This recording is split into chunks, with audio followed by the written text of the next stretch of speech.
Κομμένα εμείς οι Έλληνες, Λάμπρος Καλαρίτης στο μικρόφωνο.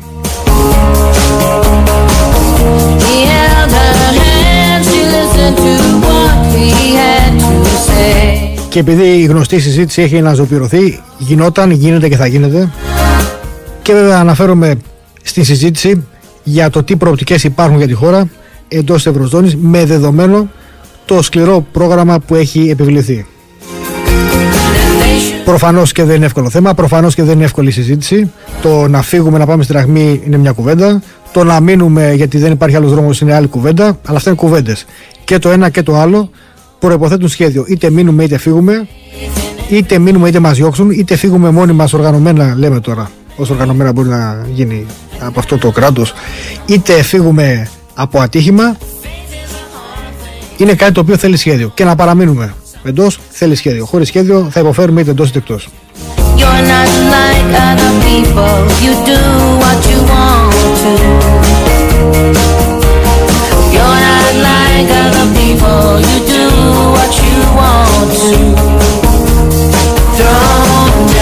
Λοιπόν, τα είπαμε νωρίτερα και με τον καθηγητή, τον κύριο Εμίλιο Αυγουλέα.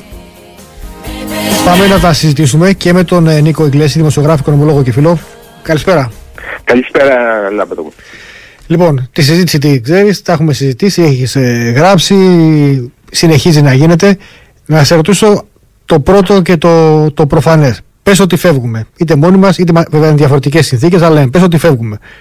Τι γίνεται την επόμενη μέρα? Καταρχήν έχει μεγάλη διαφορά αν η Ελλάδα, η κυβέρνησή της, ετοιμάσει και εφαρμόσει ένα σχέδιο δικό της, εθνικό σχέδιο εξόδου από την Ευρωζώνη, και έχει μεγάλη διαφορά αν αυτό γίνει από τους δανειστές. Δηλαδή αν αυτοί κρίνουν ότι κάποια στιγμή η Ελλάδα είναι καλύτερο να φύγει από την Ευρωζώνη και εφαρμόσουν το δικό του σχέδιο. Αυτό έχει τεράστια διαφορά. Εκείνο που εγώ έχω προτείνει και έχω γράψει και στο βιβλίο μου είναι ότι η Ελλάδα πρέπει να ετοιμάσει και να εφαρμόσει ένα δικό της εθνικό σχέδιο εξόδου από την Ευρωζώνη. Διότι η κατάσταση έτσι όπως εξελίσσεται δεν έχει καμία απολύτως προοπτική για τον ελληνικό λαό. Δεν υπάρχει καμία δυνατότητα να βελτιωθούν τα πράγματα έτσι όπως εξελίσσονται. Όχι από την παρούσα κυβέρνηση, αλλά και από τις προηγούμενες και από τις επόμενες. Νίκο, να ρωτήσω κάτι. Αν υποθέσουμε ότι άλλαζε η πολιτική, εντάξει, τώρα εφαρμόζεται ένα πρόγραμμα στη χώρα το οποίο είναι ακραίο, δεν έχει προηγούμενο ούτε στην Ευρώπη ούτε πουθενά αλλού.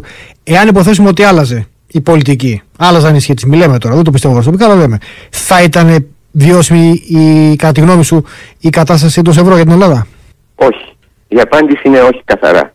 Γιατί είναι τέτοια η αρχιτεκτονική του νομίσματος, του ευρώ εννοώ, είναι τόσο το χρέος που έχει συσσωρευτεί, που πρέπει να απαλλαγεί η χώρα από αυτό για να μπορέσει να επιβιώσει ως έθνος, ως εθνική οντότητα να επιβιώσει, όχι απλώς να βελτιώσουμε το βιωτικό επίπεδο, που δεν υπάρχει καμία τέτοια δυνατότητα να συμβεί αυτό. Άρα λες ούτε με αυτή την πολιτική, καλά αυτή προφανώς όχι, ούτε με άλλη, άρα εκτός. Η άλλη πολιτική ποια θα είναι δηλαδή? Το κέριο θέμα είναι ότι μέσα στην Ευρωζώνη το ελληνικό κράτος δεν μπορεί να δανείζεται από την κεντρική του τράπεζα. Δηλαδή, όπως συμβαίνει σε όλες τις χώρες που έχουν δικό τους εθνικό νόμισμα, τις Ηνωμένες Πολιτείες, την Αγγλία, την Ιαπωνία, όλες αυτές οι χώρες, όταν αντιμετωπίζει κάποιο πρόβλημα, όπως εδώ έχουμε τεράστιο πρόβλημα ρευστότητας στην οικονομία, σε όλες αυτές τις χώρες οι κυβερνήσεις μπορούν να δανείζονται από τις κεντρικές τράπεζες. Στην Ελλάδα, στην Ευρωζώνη δηλαδή, αυτή η δυνατότητα έχει αποκλειστεί από τον τρόπο, από τις συνθήκες που ίδρυσαν την Ευρωπαϊκή Κεντρική Τράπεζα, η οποία είναι η μόνη που εκδίδει νόμισμα. Κατά συνέπεια, το κράτος για να μπορέσει να λειτουργήσει, να πληρώνει όλες αυτές τις υποχρεώσεις τους από τους μισθούς των δημοσίων υπαλλήλων, να επιδοτεί τα ασφαλιστικά ταμεία, να στηρίζει να πληρώνει για την άμυνα της χώρας και να πληρώνει τα τοκοχρεωλήσια, πρέπει ή να αυξάνει τους φόρους, όπως κάνει τώρα, ή να δανείζεται. Έχει μόνο αυτές τις δύο επιλογές. Και είναι αναγκασμένο να μειώνει τις δαπάνες του και να δανείζεται λιγότερο και να αυξάνει τους φόρους. Ωραία, πάμε στην εκδοχή που φεύγουμε στο πρώτο. Φεύγουμε οργανωμένα. Τι γίνεται, τι προϋποθέτει αυτό? Φεύγουμε με δική μας απόφαση. Το θέμα είναι πολύ απλό. Φεύγουμε από την Ευρωζώνη με απόφαση της ελληνικής κυβέρνησης, περνάμε στο εθνικό νόμισμα από την πρώτη στιγμή, χωρίς παράλληλα νομίσματα και όλες αυτές τις ανοησίες που ακούγονται. Η ισοτιμία του νομίσματος καθορίζεται από την ελληνική κυβέρνηση, μια ισοτιμία 1/1. 1 ευρώ προς 1 δραχμή, νέα δραχμή. Όλα μετατρέπονται με αυτή την ισοτιμία. Έτσι, παραδείγματος χάρη, ένας μισθός 800 ευρώ σήμερα γίνεται 800 νέες δραχμές. Το ίδιο και οι τιμές των προϊόντων. Ένα πράγμα, ένα προϊόν, το οποίο κάνει 5 ευρώ θα κάνει 5 δραχμές.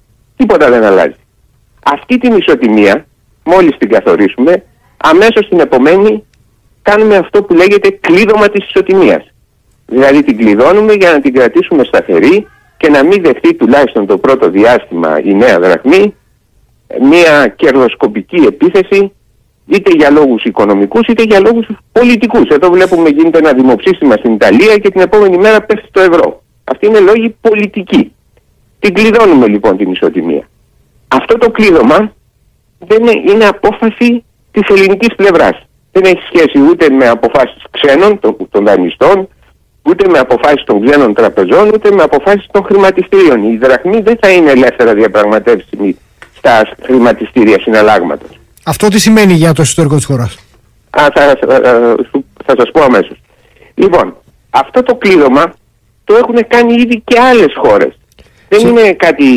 Η Αργεντινή είχε κλειδώσει το νόμισμά της με το δολάριο, έτσι δεν είναι? Ναι, όχι μόνο η Αργεντινή. Η Αργεντινή, και επειδή πολλοί το λένε, να το διευκρινίσουμε, δεν χρεοκόπησε επειδή είχε κλειδωμένο το πέσος της με το δολάριο επί 10 χρόνια.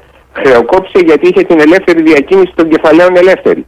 Δηλαδή πήγαινε κάποιος, μια επιχείρηση, ένας ιδιώτης στην Αργεντινή, έδινε 1 εκατομμύριο πέσος, έπαιρνε 1 εκατομμύριο δολάρια και τάσανε σε μια τράπεζα της Αμερικής. Έτσι η Αργεντινή έχασε τα συναλλαγματικά της αποθέματα. Ωραία, και πάμε λοιπόν στις προϋποθέσεις στα καθημάς. Το εξής, αγαπητέ Λαύρο, ότι το κλείδωμα της ισοτιμίας το είχε κάνει η Ελβετία από το 2011 μέχρι το 2015.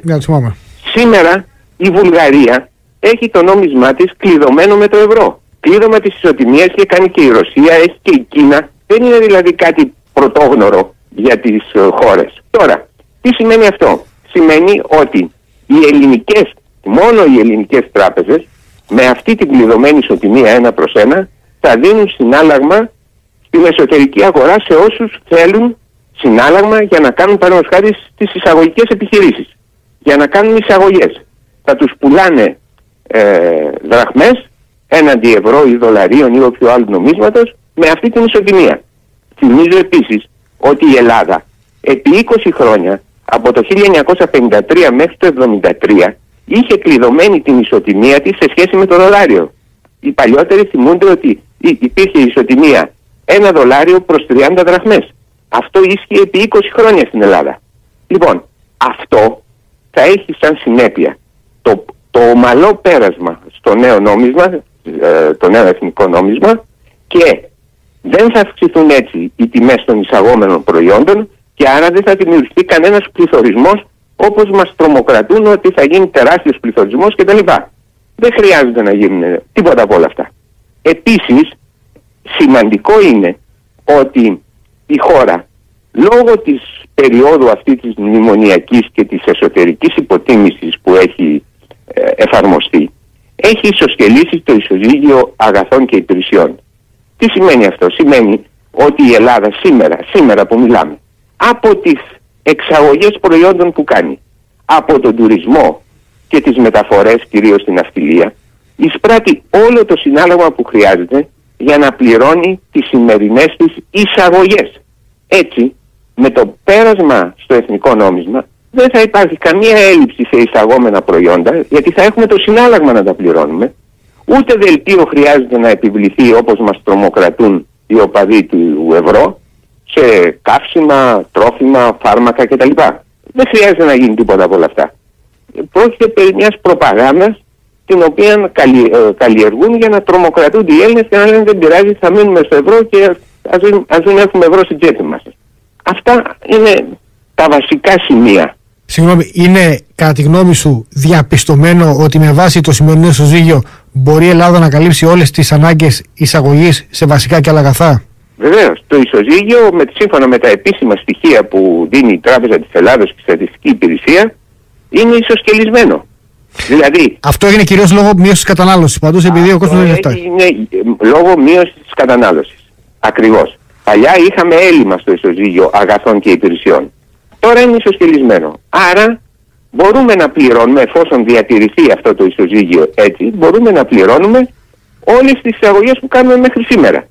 Και το μεγάλο, το σημαντικό όφελος για τη χώρα, αν περάσουμε στο εθνικό νόμισμα, είναι ότι αυξάνοντας την κυκλοφορία του, η ελληνική κυβέρνηση μέσω της Τράπεζας της Ελλάδος θα μπορεί να χρηματοδοτήσει την παραγωγική ανασυγκρότηση της χώρας. Κάτι που δεν μπορεί να κάνει σήμερα.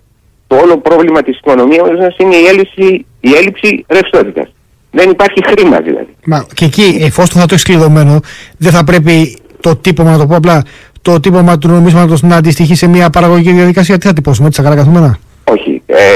Το νόμισμα πια δεν έχει σε καμιά χώρα του κόσμου. Αντιστοίχηση, εντάξει, ναι, δεν έχει, αλλά δεν αναφέρομαι σε χρυσό, αναφέρομαι σε παραγωγική διαδικασία να έχει αντιστοίχηση. Ναι, βεβαίως, το τύπωμα ενός νομίσματος, μια χώρα μπορεί να τυπώνει όσο νόμισμα θέλει. Θεωρητικά αυτό. Γιατί αν τυπώσει πολύ νόμισμα θα αρχίσει σιγά σιγά να αυξάνει το πληθωρισμός. Ναι.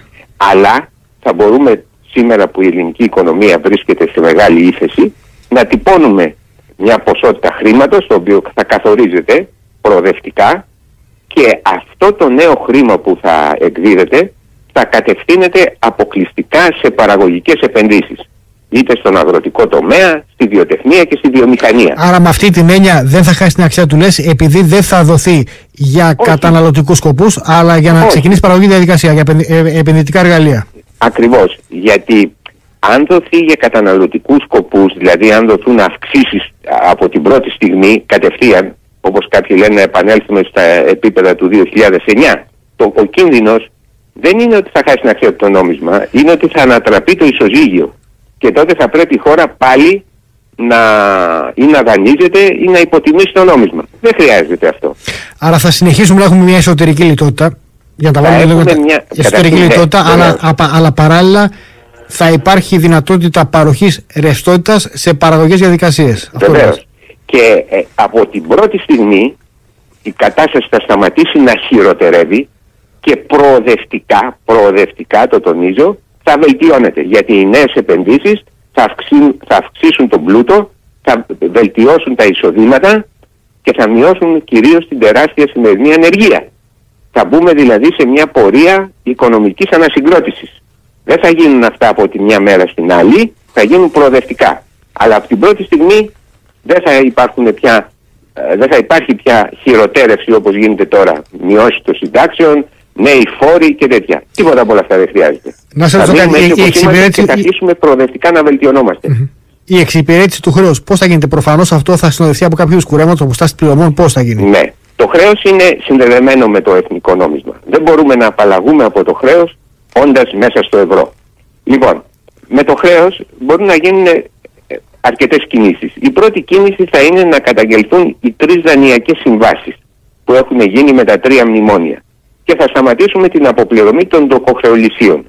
Σήμερα το μεγαλύτερο μέρος του χρέους είναι προς τον μηχανισμό των ESM της Ευρωπαϊκής Ένωσης και τα μικρότερα ποσά είναι προς το δούνου του σε κάποια ομόλογα που έχει ακόμα η Ευρωπαϊκή Κεντρική Τράπεζα και δεν είχαν μπει στο PSI, στο κούρεμα τότε, και προς ιδιώτες. Αυτά είναι μικρότερα ποσά. Ο μεγάλος όγκος του χρέους είναι προς τον ESM, δηλαδή έναν κρατικό μηχανισμό της Ευρωπαϊκής Ένωσης, της Ευρωζώνης. Γι' αυτό, αν σταματήσουμε την αποπληρωμή προς αυτούς, αυτό δεν θα είναι καν πιστωτικό γεγονός. Η Ελλάδα δεν θα μπει σε χρεοκοπία δηλαδή, γιατί αυτός είναι κρατικός φορέα.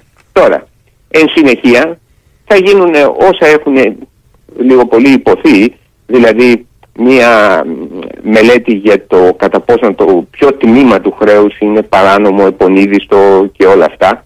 Θα διεκδικηθούν βεβαίως με ρηματική διακοίνωση τα χρέη της Γερμανίας από τις πολεμικές επανορθώσεις. Καλά, αυτό μπορεί να διεκδικήσουμε, αλλά τώρα θα τα πάρουμε, είναι άλλη υπόθεση. Είναι άλλη υπόθεση, αλλά θα καταγράψουμε διεκδίκηση.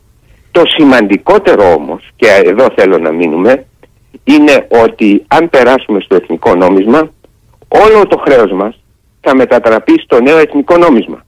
Τη δραχμή δηλαδή.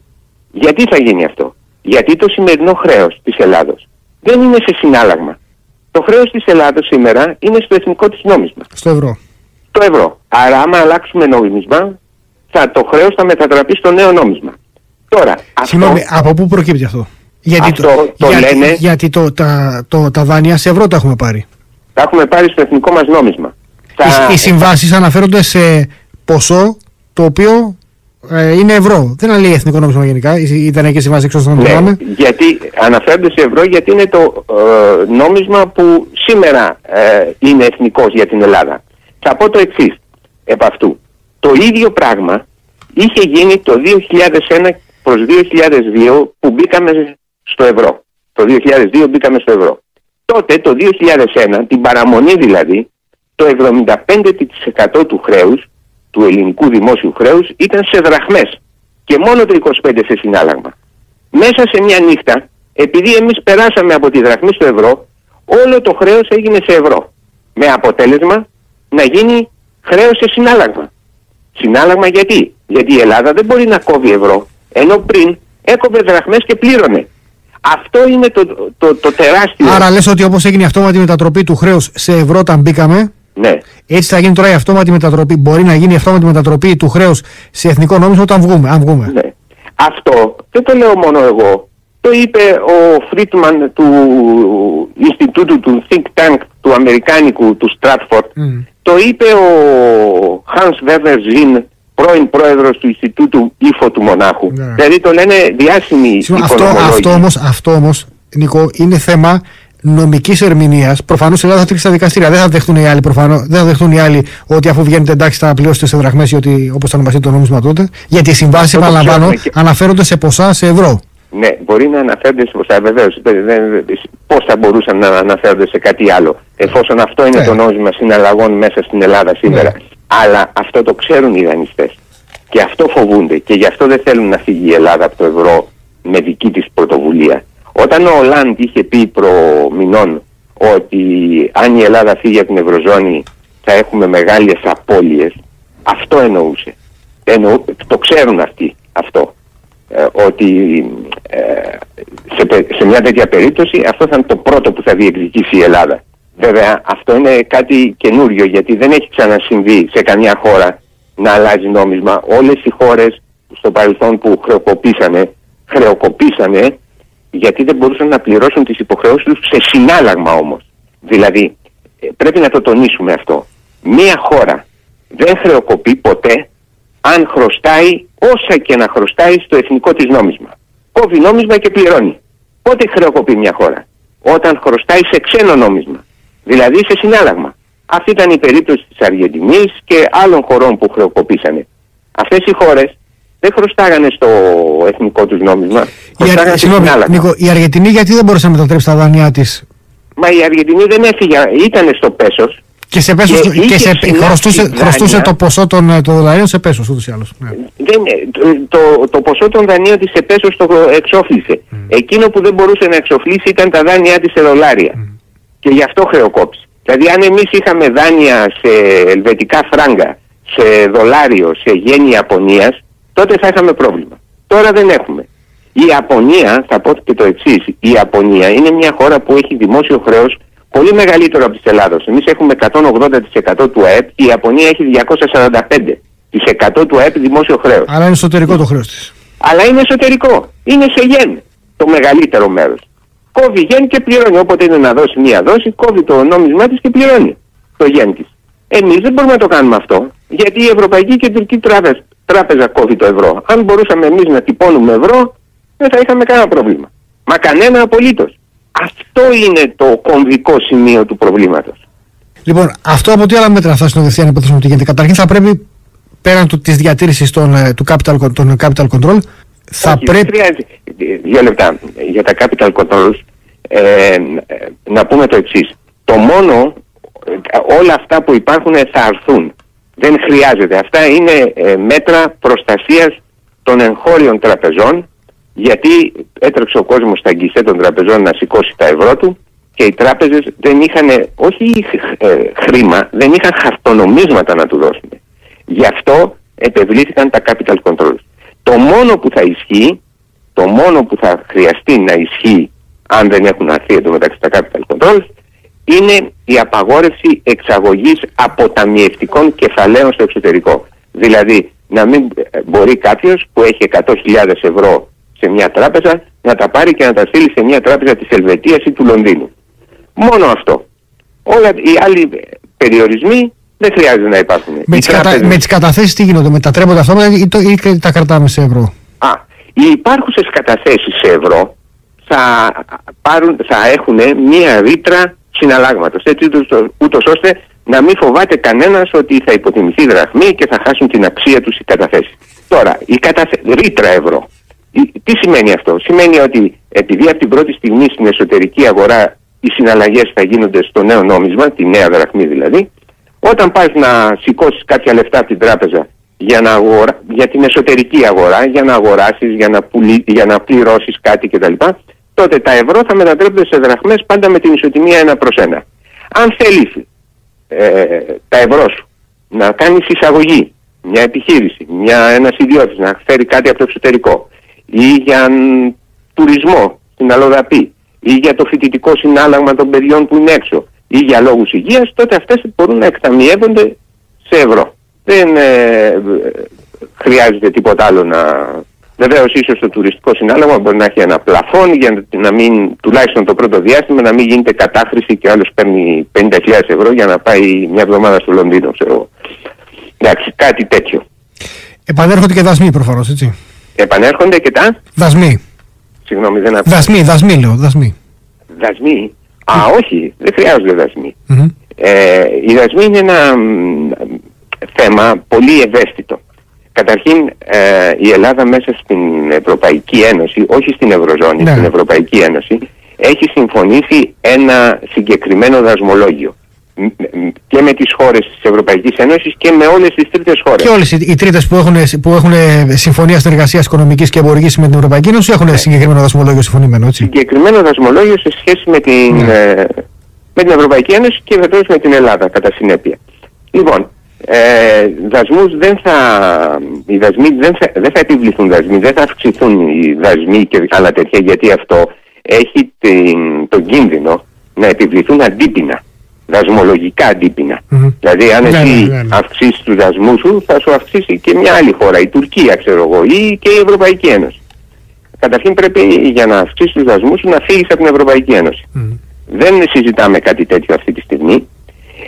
Εκείνο όμως που μπορεί να γίνει όντας στο εθνικό νόμισμα είναι να ληφθούν πέρα της χρηματοδότησης και άλλα μέτρα που θα μπορεί να πάρει η ελληνική κυβέρνηση ενίσχυσης της εγχώριας οικονομίας. Ποια είναι αυτά τα μέτρα? Μείωση, ενδεικτικά και μόνο θα σου πω, μείωση φορολογικών συντελεστών στις επιχειρήσεις, ούτως ώστε να κάνει τα προϊόντα πιο ανταγωνιστικά.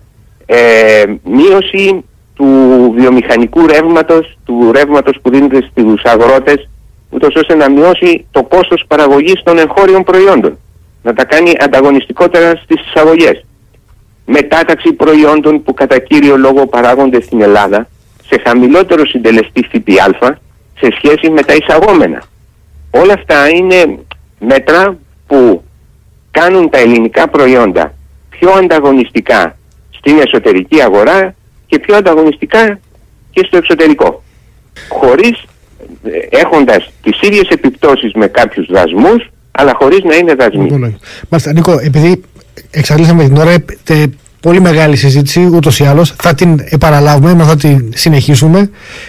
Λοιπόν, θα τα ξαναπούμε. Νίκο, ευχαριστούμε πάρα πολύ. Καλή συνέχεια. Εγώ ευχαριστώ για τη φιλοξενία. Εμείς, Νίκος Ιγκλέσης, δημοσιογράφος, οικονομολόγος και φίλος.